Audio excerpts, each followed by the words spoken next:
Сәлем барлықтарыңызға, сіздермен бүгін қан аздыққа қарсы сусын дайындайтын боламыз.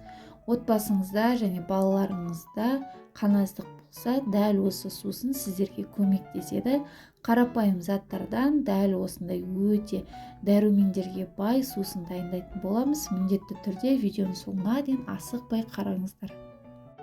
Бізге 2 дана қызылша керек, ешқандай піспеген шикі қызылша. Қызылшамызды жақсылап сыртын жуып, осындай қабықтарын аршып аламыз, және 1 дана алма керек болады. Енді алмамызды жақсылап жұқалап турап аламыз. Алманы білесіздер, темірге өте бай, сондықтан да қызылшамен бірге қосып ішсеңіздер, сіздерде ешқандай қан аздық болмайды, иммунитеттің түсуі болмайды, ешқандай әлсіздік, шаршау болмайды. Сондықтан күнделікті тамақтарыңызға дәл осы сусынды қоссаңыздар болады. Қызылшамызды дәл осындай жұқалап турап аламыз. Қазір барлығын езіп алатын боламыз. Міне біздің қызылшаларымыз дайын. Енді қызылшаларымызды ыдысымызға салып аламыз. Және оның үстіне 2 стакан су құямыз.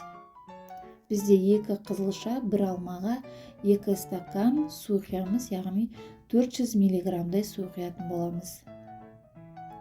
Міне 1 стакан суымды құйдым, екіншісі қайнаған суды жылытып құйсаңыздар да болады, күнделікті ішіп жүрген суларыңызды құйсаңыздар да болады. Енді барлығын жақсылап блендермен араластырып аламыз.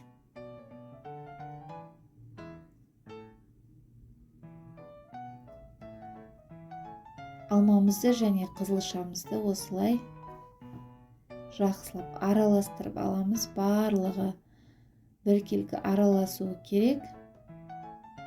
Ешқандай сүзгіштен сүзудің де қажеті жоқ. Ішінде кішкене түйірлері қалған болса, оны да бірге қосып ішуге болады. Қызылша білесіздер, дәрумендердің қайнар көзі болып табылады. Әсіресе күз мезгілінде иммунитетіміз түскен кезде дәл осы сусынды көбіректе ішсе, балаларыңыз ешқандай жөтел болмайды, әлсіздік болмайды. Міне біздің сусынымыз дайын, соғымыз дайын. Енді ыдысымызға құйып аламыз. Аузы жабылатын ыдысқа құйып қойып, тамақтан алдын іше берсеңіздер болады. Тамақпен бірге де қосып берсеңіздер болады. Балаларыңызға шайдың орнына дәл осы сусынды ішкізсеңіздер болады. Міне біздің шырынымыз дайын. Егерде балаларыңыз ішпей жатса, азғантай табиғи бал қоссаңыздар болады, өте көп емес. Сол кезде сүйсініп ішетін болады балаларыңыз. Міне қараңыздар, түрінің өзі қандай тәбетті ашады. Балаларыңыз сондай сүйсініп ішетін болады. Міндетті түрде дәл осы рецептпен жасап, балаларыңыздың және өзіңіздің иммунитеттеріңізді нығайтсаңыздар болады. Бар болғаны қарапайым ғана заттардан ешқандай қымбат дәрумендерді алып ішудің қажеті жоқ. Күнделікті осындай қарапайым заттардан пайдалы сусындар жасап ішсеңіздер болады. Барлықтарыңызға ас болсын.